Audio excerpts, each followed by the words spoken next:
తాకట్లో ఉన్న మీ బంగారాన్ని విడిపించి ఆ రోజు ఆన్లైన్ రేటుకి కొంటాం. Sharma gold company.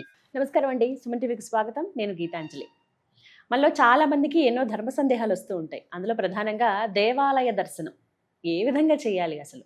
అంటే మనం రావడమే అంటే దేవాలయానికి వెళ్ళటమే, నేరుగా స్వామి దగ్గరికి మూల విరాట్ దగ్గరికి వెళ్ళిపోయి దండం పెట్టుకుని వచ్చేస్తూ ఉంటాం హడావిడిగా. ఇంకొన్ని సందేహాలు ఏంటంటే నవగ్రహాల్ని ఏ సమయంలో దర్శించుకోవాలి, ముందుగా ప్రధానమూర్తిని దర్శించుకున్న తర్వాత నవగ్రహాల, లేకుంటే ముందు నవగ్రహాలు తర్వాతే ప్రధాన దైవం దగ్గరిక, ఇలా సందేహం ఉంటుంది. అలాగే ప్రదక్షిణ చేసే ప్రక్రియ కావచ్చు, అంటే ఒక పరిక్రమ చేసే క్రమంలో ఏవేవి ముందుగా దర్శించుకోవాలి, ఏవి తర్వాత అనేది చాలా మందికి ఉండే సందేహాలండి. ఇది నిజమా కాదా అని అడుగుతూ ఉంటారు. ఎందుకంటే ఈ మధ్య చాలా మందికి ఆసక్తి పెరిగింది. మన ధర్మం గురించి, మన శాస్త్రం గురించి అసలు ఏమని చెప్పబడిందో దాని ప్రకారంగానే మనం చేద్దామన్న ఆలోచన చాలా మందిలో పుట్టుకొస్తుంది. అది సంతోషమే. అయితే మరి తెలుసుకునే విధానం కూడా మనకి ఉండాలి కదా. అందులో ముఖ్యంగా నందిభట్ల శ్రీహరి శర్మ గురువు గారండి, వీరి గురించి ప్రత్యేకంగా చెప్పాలి. ఏదైనా ఇలా సందేహం అడిగినప్పుడు వెంటనే వారు రీసెర్చ్ చేసి అసలు ఏం చెప్పబడింది శాస్త్రంలో అని కనుక్కుని మరీ చెప్తారు. అందుకే వారినే అడిగాము. అడగగానే తప్పకుండా దీనిపైన ఒక క్లారిటీ ఇద్దాము అని అన్నారు. మరి ఆలస్యం చేయకుండా మాట్లాడదాము. సంకల్ప మందిర నిర్వాహకులు, ప్రముఖ జ్యోతిష్యులు బ్రహ్మశ్రీ నందిభట్ల శ్రీహరి శర్మ గురువు గారితో మాట్లాడదాం. గురుగారు నమస్కారం అండి. వాగర్థావివ సంపృక్తౌ వాగర్థ ప్రతిపత్తయే జగతః పితరౌ వందే పార్వతీ పరమేశ్వరౌ ఆదిత్యాయ చ సోమాయ మంగళాయ బుధాయ చ గురుశుక్ర శనిభ్యశ్చ రాహవే కేతవే నమః. శృంగేరి జగద్గురు పీఠాధిపతులకి, కంచి పీఠాధిపతులకి నమస్కారములు తెలియచేసుకుంటూ కార్యక్రమాన్ని ప్రారంభిద్దాం. గురుగారు, అడిగింది మీకు అర్థమయ్యే ఉంటుంది. మిమ్మల్ని అడగడానికి కారణం కూడా అదేనండి. శాస్త్రంలో అసలు ఏం చెప్పబడింది అనేది అంటే కరెక్ట్గా మాకు ఇన్ఫర్మేషన్ అందిస్తారు మీరు. అయితే ఇందులో భాగంగా ఆలయానికి వెళ్ళినప్పుడు అసలు ఫస్ట్ ప్రాసెస్ అంటారు కదండి, ఎలా వెళ్ళాలి? ఏమన్నా ప్రక్రియ అంటూ ఉందా దీనికి, చేసే విధానము ఇలాగే వెళ్ళాలని శాస్త్రంలో ఏమైనా చెప్పబడిందా? మనకు ప్రధానంగా అందరికీ కూడా ఆరాధ్య దైవములు విష్ణు సంబంధముగా, ఈశ్వర సంబంధముగా, అమ్మవారి సంబంధముగా ఉంటారు. 100కి 90% మంది. అయితే ప్రధానంగా చెప్పబడినటువంటిది విష్ణు ఆలయానికైతే పొద్దున పూట, అంటే పగటి కాలంలో, అమ్మవారి దేవాలయానికైనా లేదా ఈశ్వరుడి దేవాలయానికైనా మనం చూసుకున్నట్లయితే సాయంకాలం పూట దర్శనం చేసుకోమన్నది. ఎందుకంటే విష్ణు అలంకార ప్రియ కాబట్టి అభిషేకము అర్చన అయిన తర్వాత బాగా అలంకరణ చేస్తారు కదా, మళ్ళీ సాయంత్రం పూట అలంకరణ ఉండదు, పొద్దున పూట చేసింది అలా ఉండిపోతుంది. అందుకనే విష్ణుదేవుని దర్శించుకోవడం అనగా లక్ష్మీ నరసింహస్వామి కానీ, నారాయణుడు కానీ, విష్ణుమూర్తి కానీ, వెంకటేశ్వరుడు కానీ, ఇలా దేవాలయానికి సంబంధించి ఉదయం పూట దర్శనం చేసుకోవాలి. ఇక సాయంకాలం పూట ఈశ్వరుని ఎందుకు దర్శనం చేసుకోవాలి అని అంటే, కైలాస పర్వతము నుంచి వృషభారూఢుడై నందివాహనం ఎక్కి భార్యా సమేతముగా అనగా పార్వతీ సమేతముగా ఈశ్వరుల వారు శ్రీశైల క్షేత్రానికి వచ్చి అక్కడ జరుగుతున్నటువంటి కళ్యాణ ఘట్టాన్ని విశేషముగా గమనించి తదనంతరం ఆశీర్వచనం ఇచ్చి మళ్ళీ కైలాసానికి వెళ్ళిపోతారట. అంటే ఈ యొక్క ప్రదోషకాల సమయంలో భూప్రాంతములో సంచరిస్తారు.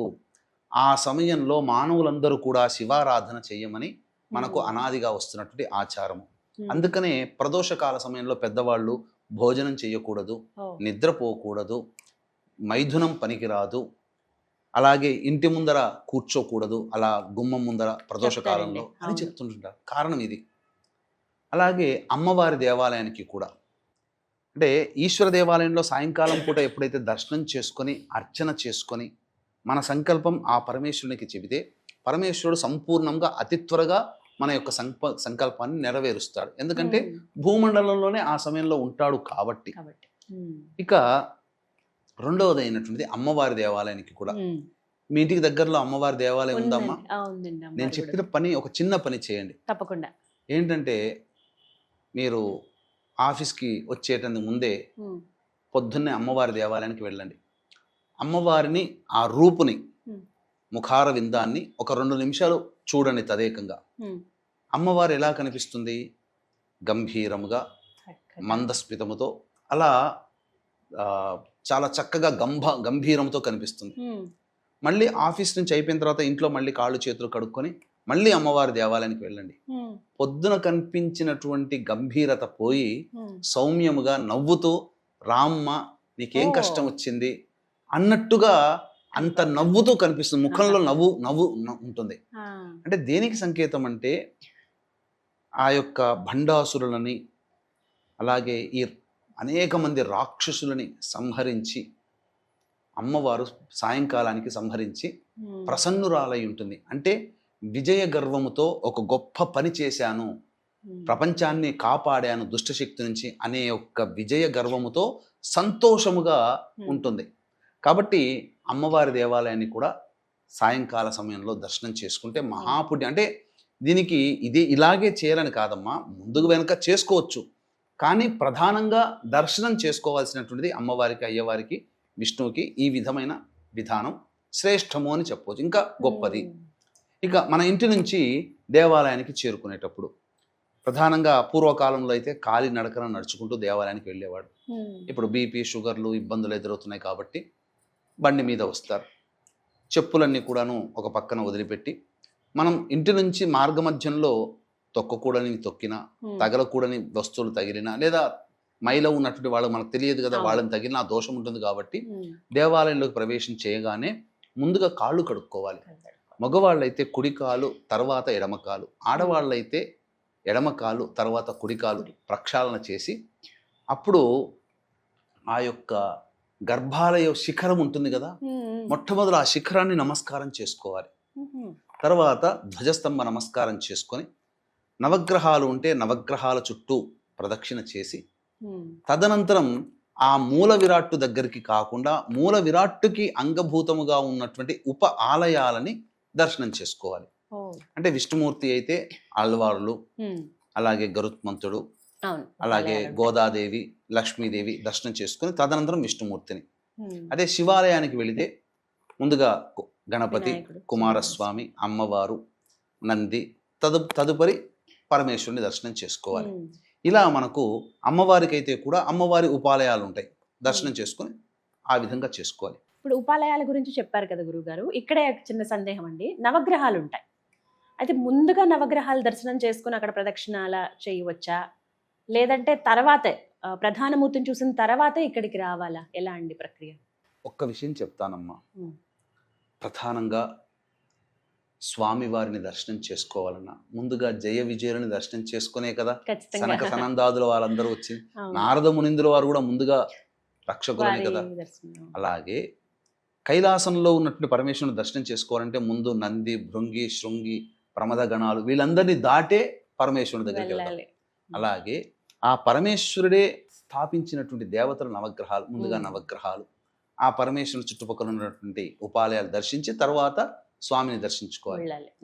అయితే చాలా మంది నవగ్రహాలు దర్శనం చేసుకున్నాక కాళ్ళు కడుక్కోవాలి అని అంటారు.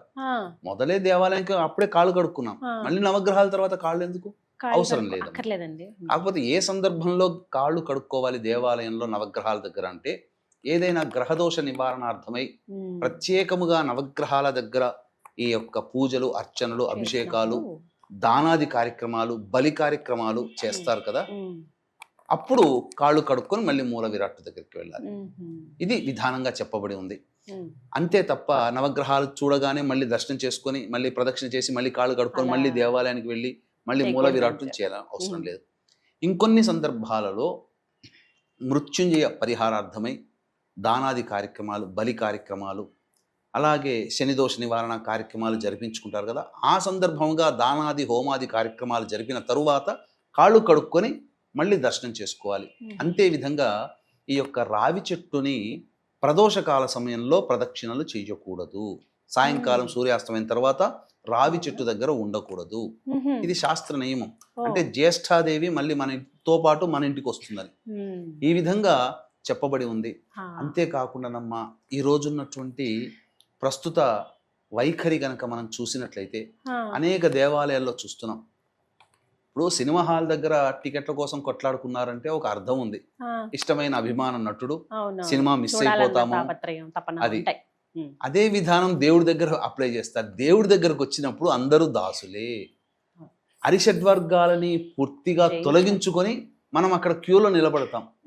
చెయ్యి తగిలిందనో లేకపోతే చొక్కా తగిలిందనో ఇలా పలు కారణాలతో ఆగ్రహావేశాలతో లోనయ్యి అక్కడ దేవుని ధ్యానం వదిలిపెట్టి ఈ విధంగా కొట్లాడుతూ కూర్చొని వాగ్వివాదాలు చేసుకుంటూ తొక్కిసలాటలు జరుగుతూ ఇవన్నీ ఇది సందర్భోచితం కాదమ్మా.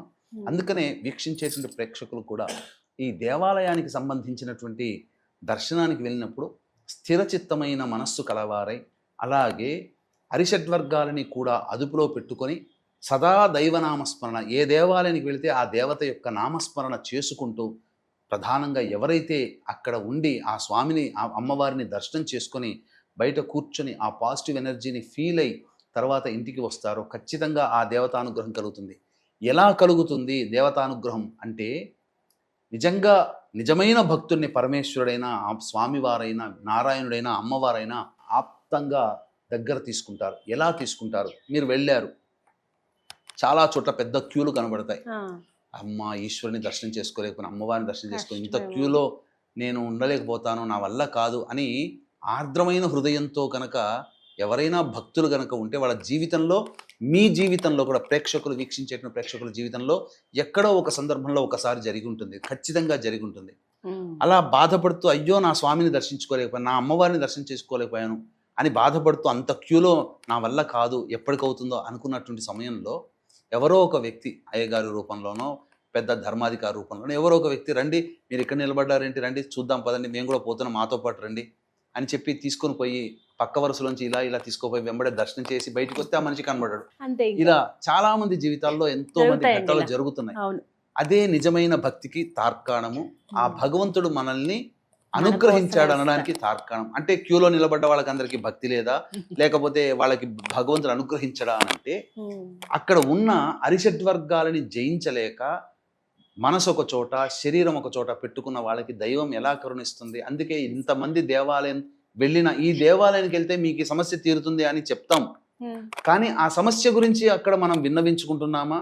మళ్ళీ మన దైనందిన జీవితంలో ఫోన్లు మాట్లాడుకుంటుంటాం, ఫైటింగ్స్ చేస్తూ ఉంటుంటాం, భార్య పిల్లల్ని తిడుతూ కూర్చుంటుంటాం.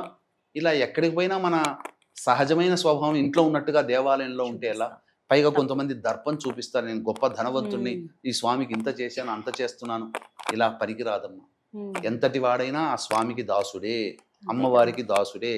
ఆ భావంతో ఉండి నాకన్నా అందరూ గొప్పవాళ్ళు కారు అనే అహంభావము వీడి, అందరితో నేను ఆ దేవుడే, ఆ పాదాలే, ఆ స్వామి అమ్మవారి పాదాలే శరణాగతి అని చెప్పి ఎవరైతే ఉంటారో వాళ్ళకి తప్పకుండా దైవానుగ్రహం కలుగుతుంది అని చెప్పవచ్చు. చాలా చక్కగా చెప్పండి. ఇది అందరూ అలవాటు చేసుకోవాలి. దేవాలయానికి వెళ్ళేటప్పుడు చేసే విధానం, దర్శించుకునే విధానం, అక్కడ ఉండవలసిన తీరు చాలా చక్కగా చెప్పారండి. ధన్యవాదాలు గురుగారు. సర్వం శ్రీ ఉమామహేశ్వర పరబ్రహ్మార్పణమస్తు.